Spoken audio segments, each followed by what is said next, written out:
Once again, the borders of my video are not working. I don't know why the overlay decided to take a shit on me today. Anyway, so this is going to be a combo video. I'm going to be talking a little bit of my thoughts on the previous Azeroth at War beta. I don't have much to say, which is why I'm combining it with this update video. So, first things first, the various starting zones that we played during the beta. If you watched my streams, it's there. I might post a stream highlight video after this one so you can kind of see what I'm talking about, because I'm not going to be playing background stuff right now, mainly because my editing program doesn't allow me to overlay. I either have to put video and record my voice over it, or you have to look at me like this. Anyway, shit's free. So, from the few starting zones that we played, which I believe was the Naga, the Furbolg, and the Goblin.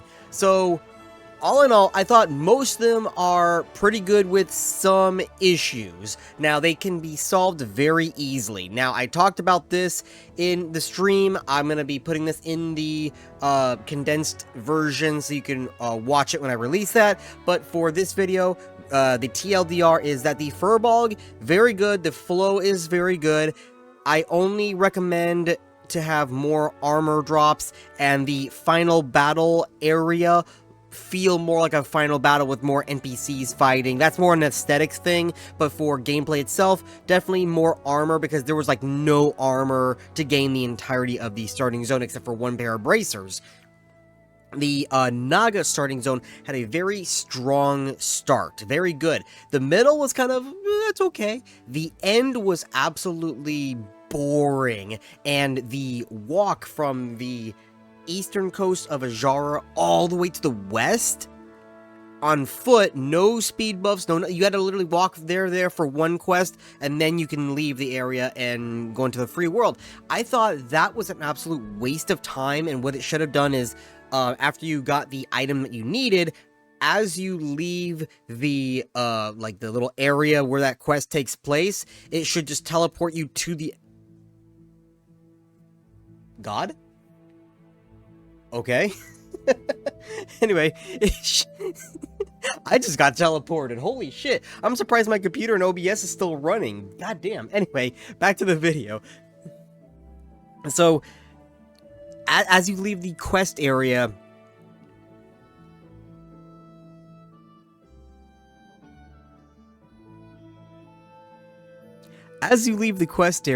it teleports you to where you need to go. And okay, I'm pausing this video because something is going on.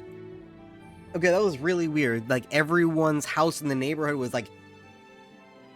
So, I don't know what's going on. I think I got aliens coming after me. I mean, I live in Florida after all. Anyway, where did I leave off in the video? Because I just left for like 5 minutes back to recording.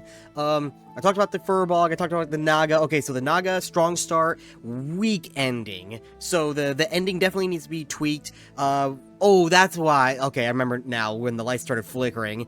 When you leave the quest area, have it teleport you to where you're supposed to go, turn in, and then it takes you to Darnassus. That would be much better if they could do that, which I know that technology exists. It just it needs to be implemented there to take out that walk. That's what killed it. And also the quests at the end were kind of boring, but you can get over it. Like, the strong start gets you pumped enough that you could get through it without that long walk. And then, what was the last one? Oh, the Goblin one. So the Goblin one, was very, very good. The only criticism I have is that the, area with, the jungle, the island, is way too condensed with tons of mobs. Reduce the mob count just a small, like, by 25% is all you would really need, because it's like you can't take one step without every fucking tiger getting on you, right? So, reducing the mob count by 25% should be perfect, where you still have enough creatures to fight other players for it, but if you're by yourself, like I was, taking one step isn't going to have the entire island jump on you. So, I think that's what they need to do for that.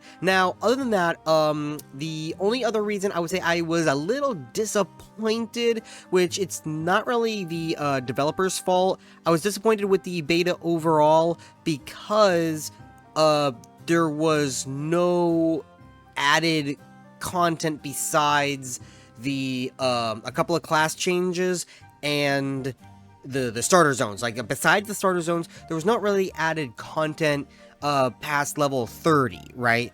Now, apparently there was supposed to be tons of more quests, custom quests and stuff, and we did find some, right? We found it in the streams, but a lot of it didn't get transferred over from their developmental server to their beta server. Something happened where not everything got transferred over, so it's not really their fault, it's just a technical issue, and they have done the work to be put that was put into the server. It just never got to be tested properly because of that. So that's one reason why I was disappointed and I didn't stream it as much, because there wasn't really much to do besides the starting zones. So all in all, I think we're gonna have to wait until the next beta, because the last like 1 or 2 betas that I played, the closed and the open beta, they were great. Like, I had a lot of fun. Those are one of the few. Azeroth War is one of the few servers I actually played offline. And if I play a server offline for an extended amount of time, that tells you it's good. Like, another one I've been playing that I've been talking about nonstop. Anyway, we're not going to talk about that. So, that's my quick impressions of the beta for Azeroth at War. Now that my internet has come back up after the blip, we can look at the news. So if I switch over to here, this is Discord. So this is them talking about the recent beta and a lot of the updates that they've done since then. In terms of updates, like bug fixing, right? So let's see.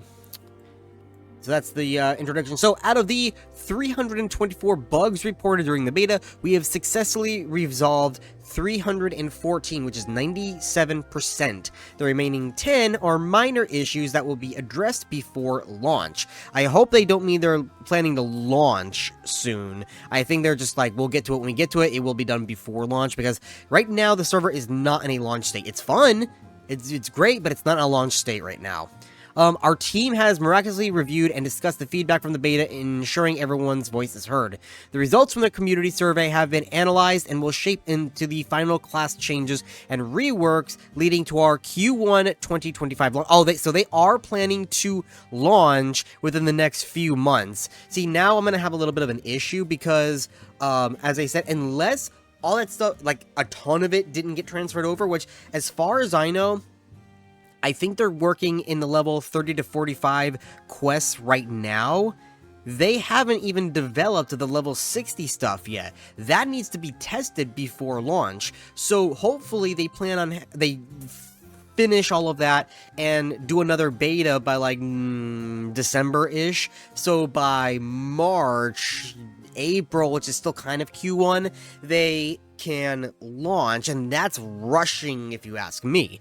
So I do not foresee a Q1 2025 launch, but we'll see. Maybe they pull a Hail Mary. I know a lot of the reason why they were held back is because they had to redo a lot of the changes that they made, because one of the betas, the last not the one that just happened, the one before that, a lot of class changes didn't fit well with players. A lot of people didn't like the rogue changes, the necromancer changes, or not changes, but just the necromancer in general, and a few other class changes, so they had to go back and revert it or change it into something else. So I know a lot of their time was spent on class changes, which held them back. Anyway, we have reverted 80% of our content to its original vanilla difficulty, which includes extensive work on NPCs and spells throughout the world. Additionally, we've introduced numerous vanilla features that were not present in the Wrath client, including quests, role-playing sections, lore elements, and the world is nearly restored to its intended vanilla state. The surge in server interest from players has been phenomenal. We understand that you want to experience the game itself, not just another beta. Your message is heard loud and clear.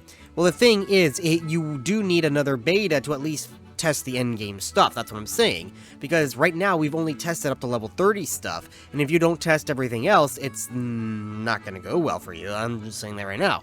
Let's see. The team is continuously crafting new custom content to enhance your experience at launch. This includes new items, sets, ways to enjoy your favorite specs, new areas, zones, quests, and lore. The spirit of vanilla will remain the core of our server. We have noted your feedback on certain areas and lore, and will work closely with the lore team to better integrate these points to our world.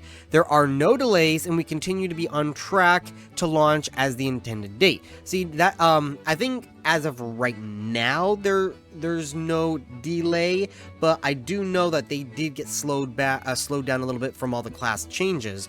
But they might be now on schedule for what they're doing. But either way, I still don't.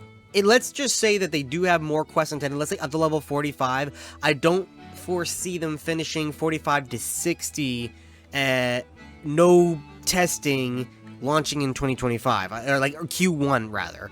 So I really think that they need to test everything thoroughly first, make sure everything works, add in all the stuff you need to, and then additional stuff later on, which I already know of some ideas jogging around of what's going to come in terms of like additional content patches. They're already being planned, thought of, worked out. So I know of some things, and they sound really cool if they come through, right?